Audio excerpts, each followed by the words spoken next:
Why did I leave Vietnam? I have been out of the UK now for about 14 months, I think, in this second bout. I've done 2 years and 4 months, 2 years and 2 months in the last 3 years.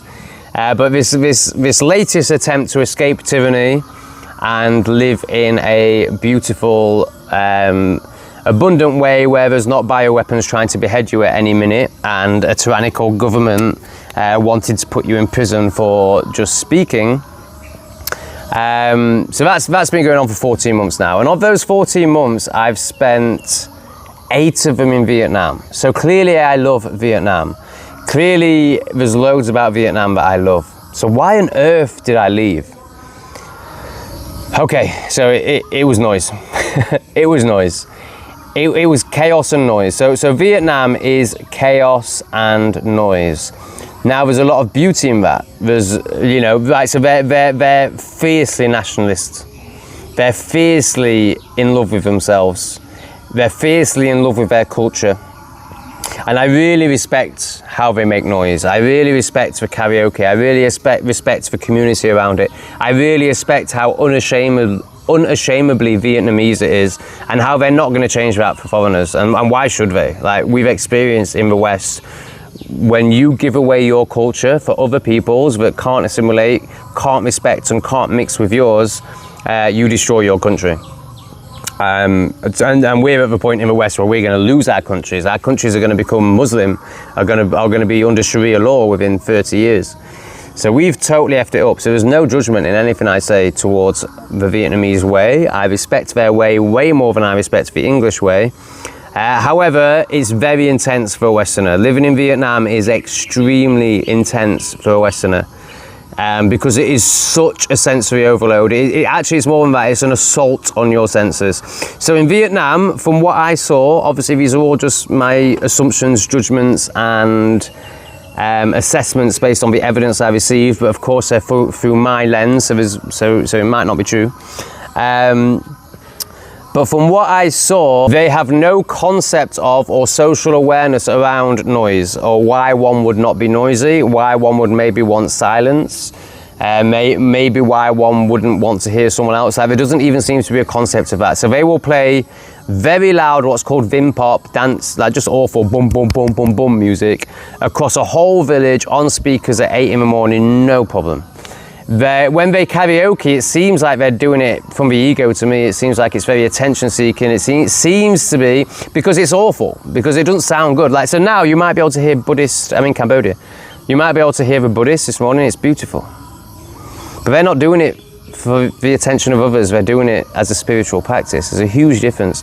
Whereas it feels very much to the Vietnamese like there's some sort of pride in how big your family is, how many friends you have, all of that sort of thing. So when they do karaoke, they want it to be as loud as possible so all the neighbours know that they're popular. Now, of course, these are my assumptions. Like, I'm trying to assume why they live in such, I'm trying to understand why they live in such a chaotic, noisy nature, because it's awful from my perspective.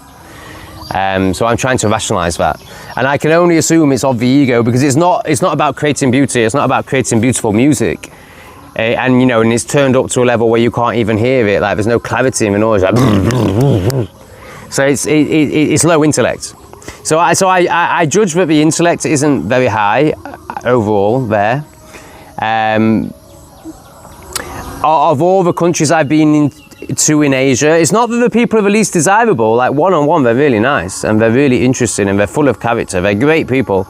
As a collective, they're the least desirable to be around in Asia, because they're so noisy. Now, all of Asia is noisy. Like I say, there's Buddhists now, their languages are quite sharp and harsh to the Western ear, but Vietnam's more so. So not only do they play this music really loud, not only do they have the harshest language in Asia, which literally sounds like, you know, like when they're talking, it sounds like they're punching you in the face, energetically. Well, they also shout. Now, apparently that comes from working in the rice fields, and they used to have to shout to each other over the rice fields, which is only 2 generations ago, so that would make sense. But the Cambodians don't do it, and they work in the rice fields as well. And also, their language just isn't as harsh. Like, so going from Vietnam to Siem Reap in Cambodia, like, the contrast is just huge. They don't beep. Like, so this is the other thing. They beep non-stop in Vietnam, and it's not sensical. Like, I'll get retards in the comments that be like, well, they do that because of X, Y, and Z. No other country does that except for India and maybe Bangladesh. Like, you don't need to beep constantly when you're driving. And there were people that even had like beeps on speakerphone, like just playing out, like just constantly going. Like, honestly, it's unbelievable. Whereas you walk through Siem Reap, the second biggest city in Cambodia, and you don't hear one beep in the center of town at rush hour. Rush hour here is like 6 in the morning in Vietnam. The difference is huge. The people are so much calmer in Cambodia. Like, there's just no calmness. It's go, go, go, and I respect it. So that's the other thing. Vietnam is fast developing. I think its GDP has grown more than any other country, or it's certainly in the top 5 in the last 5 years or something. You know, not perfect stats, but you know, basically true. They're having a huge industrial growth. So they are grafting, like, so they work 7 days a week. Not all of them, of course. Of course, some of them are like middle-class conditioned office people now who work Monday to Friday. But you know, your builders, your farmers, they're working all, your street sellers, they're working all day, every day. I had a group of builders opposite me that would start at 7 in the morning, finish at 10 at night, and sleep on site. Nightmare for me. But you know, and they did it every day. Every day. Unbelievable work ethic. And because they're so passionate about their country, you know, obviously so people say it's communist. It's from what I can see, the way it operates, it's not communist. You know, people definitely own stuff and people are very motivated to build their wealth in Vietnam. So of course there's the individual motivation. People are building houses, hotels for their individual wealth, but it also feels like it's coming from a love for Vietnam as well. Like everyone wants to improve Vietnam from what they see is improving. Now obviously to me this is the best it could be, nature and none of these malls, none of these big hotels. I don't want any of that. I don't want it to become westernized. The reason I'm here is because I don't want to be in the West, because we totally effed it up even before the invasion. You know, like we'd gone too far with just repression, numbness and concrete, essentially. So Vietnam is on that path now, sadly. But from their perspective, obviously that's a good thing because you always want what you haven't had. So as a Westerner, you want this. As a Vietnamese, you don't want this, you want concrete. So from their perspective, it's very good. But also what it creates is a lot of dust. Very dusty, lots of building. So building noise everywhere you go. So so basically I tried, for the last 6 months, I was trying to live there. The first 2 months I was traveling around. And then I tried to live there. And I chose a mountain town, high altitude, 1,500 meters, Dalat. Amazing place. Not like the rest of Vietnam. It's like if you know Thailand, it's like the Pai of Vietnam. Very spiritual, but nowhere near as spiritual / libtarded as Pai. You know, like, so the locals, I'm not talking about the locals here, I'm talking about the refugees, the expats. So, you know, it attracts a certain type of person. There's no, from what I can see, there's no spirituality in Vietnam in terms in the people. You know, they've got their external thing that they worship, but obviously that means nothing. There's very few people in here in Vietnam. I mean, it felt very much like a land of NPCs. I met one conscious Vietnamese person, and she was very conscious. My body worker, she was amazing. But apart from her, just a land of NPCs from what I could see. So I did really try to make it work because there was a lot I loved about it. Like, the cost of living in Vietnam is amazing. So the cost of living in Cambodia is at least 25% more, possibly 50% more. I think 25% more. Now that depends if you're a green herb smoker, because that's considerably cheaper here. Not that I do any of that, of course. 4 times cheaper here, and such good quality. But I don't know about that. So I'm so glad I left Vietnam. I'm so glad I left Vietnam. Cambodia is so much better. It's just so much better. But I'm also so glad I had the Vietnamese experience because it's allowed me to really appreciate Cambodia. I'm pretty sure if I had come to Siem Reap without going to Vietnam for 6 months, I would really appreciate it. Like, how can you not? It's amazing. It's exactly what I've been searching for. It's amazing.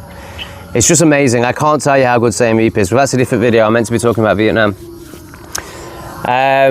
So the cost of living is amazing. I really tried to make it work. I almost rented a house long term about a month before I left. I almost took on a dog about a month before I left. Like, I really was considering Vietnam as a long term possibility. but I just couldn't do it. I just couldn't do it. Even, you know, so Siem Reap is super hot, and that's a big thing for me. Like, so Dalat was perfect. I could go walking at midday in Dalat. It was unbelievable. Which, you know, for Southeast Asia, it's unbelievable to be able to go outside at midday as a Westerner, or for me. And most Westerners would say they would struggle to go out in Southeast Asia at midday.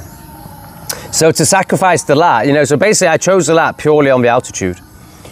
And actually that's the reason I went back to Vietnam for a second time, was because I heard about Dalat and I was just done with the heat. So that was almost enough to keep me there, and the fact that, you know, cost of living is cheap and it's a very interesting place to live. There's always something happening, which is both negative and positive.